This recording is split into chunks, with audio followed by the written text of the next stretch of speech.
Bismillahirrahmanirrahim. Assalamualaikum warahmatullahi wabarakatuh. Hamdan wa syukran lillah. Allahumma salli ala Muhammadin wa ala ali Sayyidina Muhammad. Sekarang kita akan membahas yaitu masalah saktah. Sekarang kita masuk ke pengertian dulu. Apa itu saktah?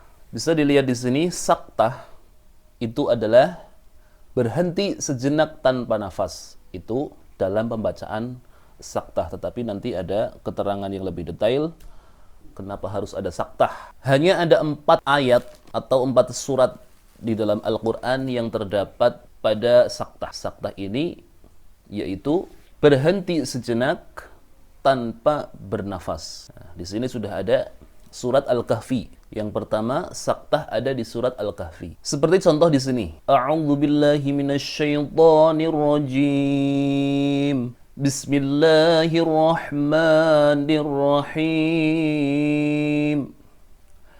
Alhamdulillahilladzi anzala ala abdihil kitaba wa lam yaj'al lahu iwaja qayyima.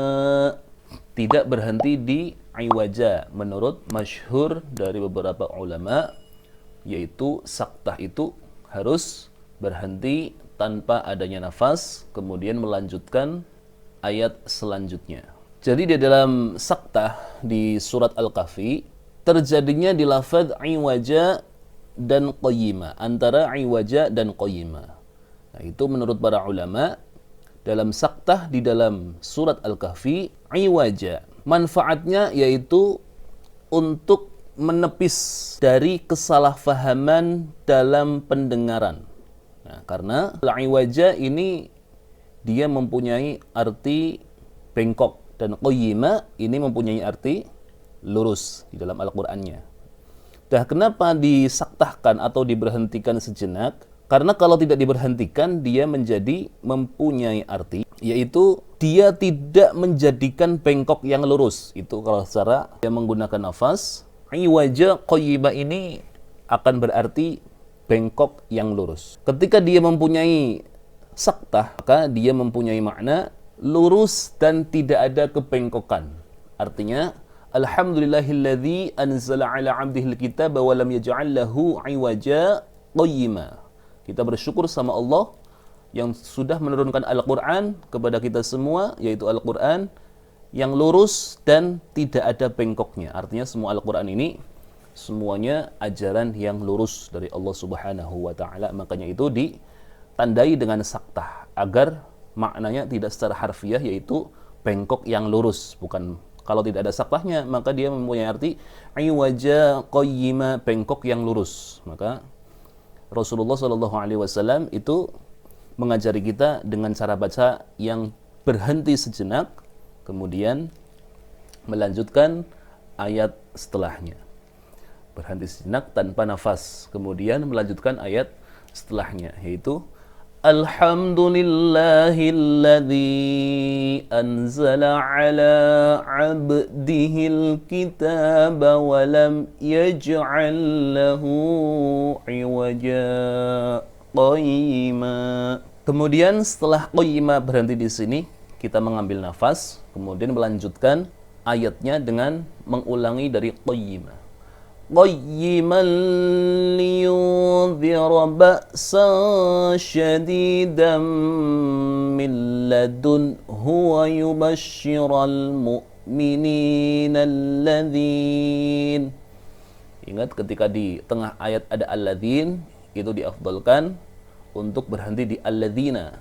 Setelah itu mengulangi di alladzina.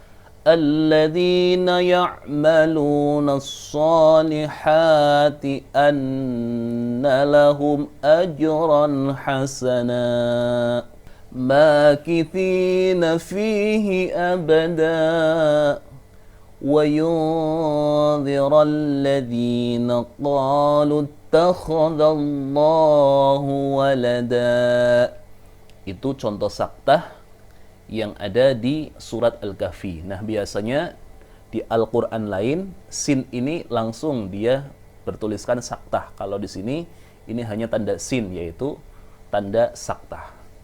Kemudian yang kedua, saktah terdapat di surat Yasin dalam ayat ke-52. Di surat Yasin di 52 ini ada saktah di tengah-tengah ayat. Saya kutip contoh dari ayat 51 di sini.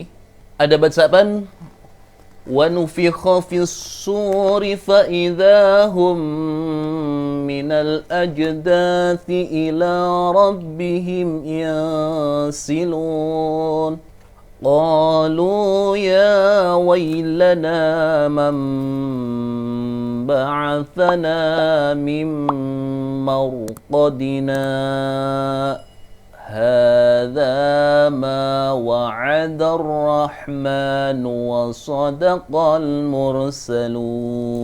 Saktah di sini berhenti tetapi tidak mengambil nafas. Ini dalam surat Yasin, atau berhenti di hadza. قالوا يا ويلنا من بعثنا من مرقدنا hadza, kemudian diulangi hadza ma wa'ada ar-rahman wa sadaqal mursalun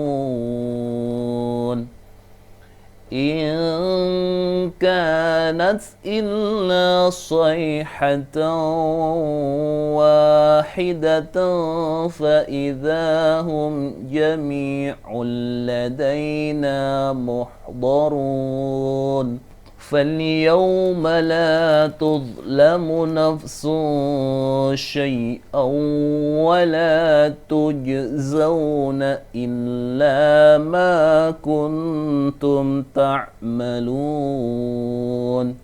Jadi tanda sin di sini, marqadina dan hadza ini adalah saktah, dan di sana hanya dengan tanda sin. Dan hikmah adanya saktah di sini menjelaskan pada pendengaran dari manusia agar tidak salah arti. Kenapa? Qalu ya wailana man ba'athana min marqadina hadza, ini seandainya tidak ada saktahnya, kemungkinan ini akan bermaksud dari orang kafir, untuk memaksudkan dengan makna bahwa ayat ini untuk orang kafir. Siapa yang membangkitkan kami dari tidurnya atau di alam kubur, untuk orang kafir. Tapi karena saktah di sini adalah dipisah, maka ini dilanjutkan dalam ayat hadza ma wa'adar rahman wa sadaqal mursalun, bahwa umat Islam yang membangkitkan dari kuburnya, dari dalam kubur, itu adalah ar-rahman wa sadaqal mursalun, yaitu Allah Subhanahu wa taala yang punya sifat ar-rahman wa sadaqal mursalun. Itu adalah hikmah dari saktah dalam surat Yasin. Maka bacaannya qalu ya wailana man ba'athana min marqadina hadza, kemudian diulang dari hadza hadza ma wa'ada ar-rahman wa sadaqal mursalun. Itu saktah dalam surat Yasin, itu saktah yang kedua. Yang ketiga ada di surat Al-Qiyamah ayat ke-27. Dia mempunyai saktah. Ini ada tanda saktah di ayat ke-27, yaitu antara man dan raq. Wa qila man raq.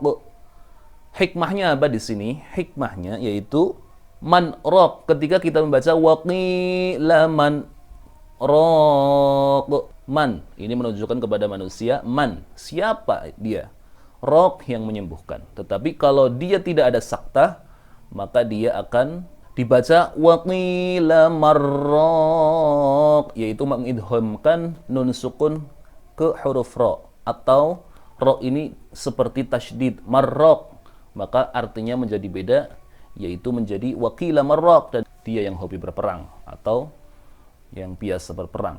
Itu dalam surat Al-Qiyamah. Saya contoh baca di sini.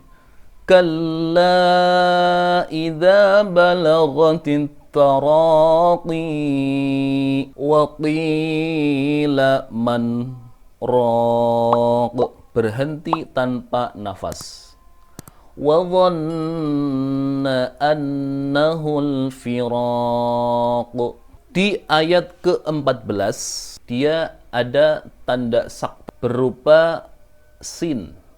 Ini adalah tanda saktah di Al-Quran, namanya Al-Quran Madaniyah biasanya. Dia hanya mempunyai tanda sin, tidak langsung saktah.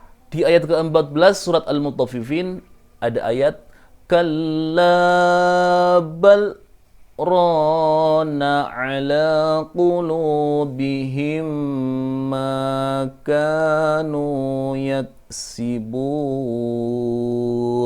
Kalla innahum an rabbihim yawma idzin lamahjubun.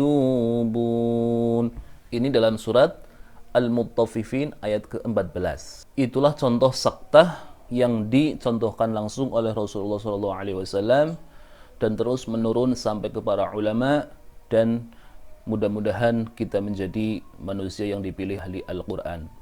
Wallahu a'lam bishawab. Assalamualaikum warahmatullahi wabarakatuh.